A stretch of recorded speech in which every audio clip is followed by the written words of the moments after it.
Bonjour à tous et bienvenue sur ZAM TV, Espoir XL en collaboration avec la commune d'XL. Je vais devoir mettre mon masque parce qu'on va rencontrer Sébastien qui est gérant à Jean-Louis David, cimetière d'XL. Il va nous parler de tout ce qui s'est passé un peu. Il y a eu une petite confusion au niveau des salons de coiffure. Au préalable, on a dit qu'il ne fermait pas pendant le confinement. Après, il devait fermer une semaine après. Il va nous raconter également quels sont les problèmes et les obstacles qu'il rencontre par rapport à cette crise inédite que l'humanité vit aujourd'hui. Rencontrons donc Sébastien. Bonjour Sébastien. Salut Zam, ça va? C'est rigolo, comme ça on est masqué, Ouais. mais c'est prudent. Alors, il était question que tout était fermé pendant le confinement. À un moment donné, les salons devaient être ouverts. Et puis à un moment donné, les salons devaient fermer. Qu'est-ce qui se passait exactement? Là, ça a duré une semaine pendant laquelle en fait, ils ont hésité à nous faire fermer ou pas. Et puis pour finir, en fait, on a dû fermer puisqu'on était quand même en contact direct avec les gens. Et voilà. Donc après 5 jours, ils sont venus, ils nous ont demandé de fermer en plein milieu de journée. Et voilà.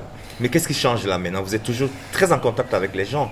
Donc comment vous arrangez au niveau des mesures? Alors en fait maintenant donc, on porte des masques toute la journée, on fait désinfecter les mains aux clients en rentrant et en sortant. On dispose de peignoirs jetables, serviettes jetables et compagnie pour qu'on ait le moins possible de contact en fait si vous voulez avec la cliente. Et voilà. Mais les clients aussi mettent le masque? Oui, ils sont dans l'obligation de mettre un masque, tout à fait. Et comment vous avez pu gérer le déficit? Est-ce que fait, vous avez été aidé par la commune ou le gouvernement? Alors, le gouvernement nous a donné 4 000 € à la base. C'est une prime, si tu veux, pour nous aider, qui ne nous a pas aidé des masses, en fait, parce que quand tu connais le prix des loyers, des choses... Bien sûr, c'est très cher. Mais enfin, quand même, ils nous ont donné. Et en fait, tout le côté en fait, hygiène et compagnie était répercuté sur le prix des coupes en salon. Oui. Donc, en fait, on demande aux gens de nous aider. S'ils veulent bien, ça leur coûte 2 € de plus pour pouvoir avoir les peignoirs jetables, serviettes jetables et tout le matériel qui fait qu'ils passent un bon moment dans le salon, qu'ils ne soient pas stressés par le Covid. Et maintenant, ça s'est un peu calmé, je suppose, au niveau de la tension également. Les filles, elles sont à l'aise. Comment ils vivent ça?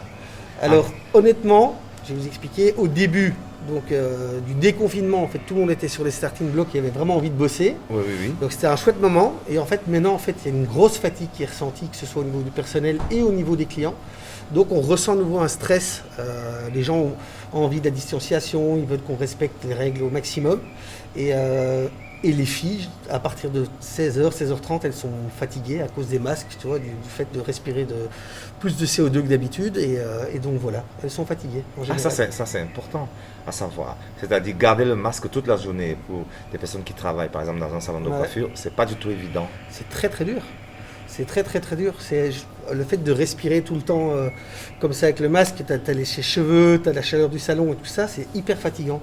Et pourtant, moi, je suis quelqu'un d'hyperactif et je le ressens aussi vers 15h, 16h, je suis fatigué. Et est-ce qu'il y avait une sécurité pour les employés du salon? Est-ce qu'elles étaient aidées? Je sais que, par exemple, les artistes sont aidés. Elles ont eu leur salaire à 70%. Donc, ça s'appelle le chômage force majeure. Et donc, elles ont reçu 70% de leur salaire garanti. D'accord. Et maintenant qu'on est dans une situation où on ne sait pas s'il y aura une nouvelle vague, on ne sait pas si la pandémie s'arrête. Est-ce que c'est pas plus dur de vivre maintenant que de vivre au moment... Enfin, on a l'impression qu'on ne sait pas trop où on va. On ne sait pas où on va. En fait, au début que ça a repris, on a eu énormément de monde. Maintenant, on a moins de monde. Et avec toutes ces obligations, tout ça, c'est vrai qu'on ne sait pas trop où est-ce qu'on va pour l'instant. Donc, moi, j'ai une de mes collaboratrices qui m'a dit, si vous voulez, moi, je me remets en chômage parce que je ne me sens pas tellement bien au niveau boulot pour l'instant.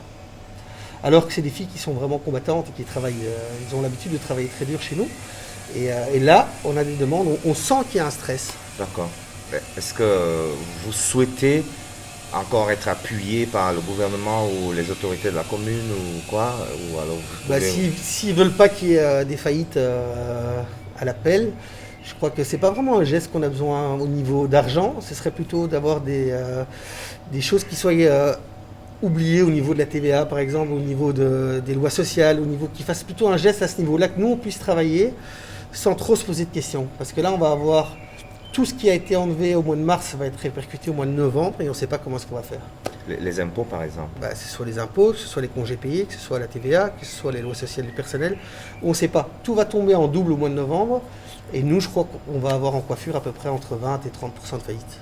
Oui, d'accord. Parce que toi, tu es indépendant en fait. Ouais, complètement indépendant. Est-ce que c'est une chaîne Jean-Louis David? C'est la plus grosse chaîne de coiffure mondiale, Chaîne. mais on est tous indépendants. chez Et, Jean-Louis David. et toi, par exemple, tu rachètes les droits ou...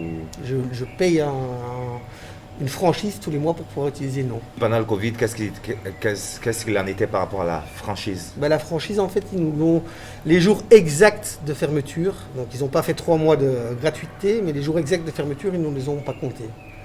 Donc ça, c'est quand même un beau geste de la part de la marque. Et voilà. Donc, pour le reste, il y a très très peu d'aide. Et tu travaillais pas du tout pendant le confinement? Il Non. n'y avait même pas des... Ah non, rien. Donc on était 2 mois et demi à peu près, non 2 mois. 2 mois à la maison, total, sans rien faire. Merci. Avec plaisir.